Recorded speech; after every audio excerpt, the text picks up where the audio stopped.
Я так хочу закат в горах, где ни души, где тихо просто, где небо отражается в глазах и в легких самый чистый воздух.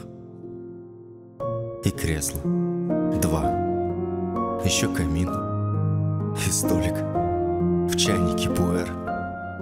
И я сижу, тобой любим, пью чай и молча ем.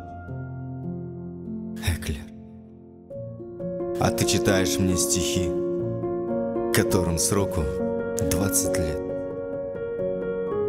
А сколько сожаления в них, а сколько нежности, любви. Я наш камин тушить не стану, пускай он греет нас с тобой.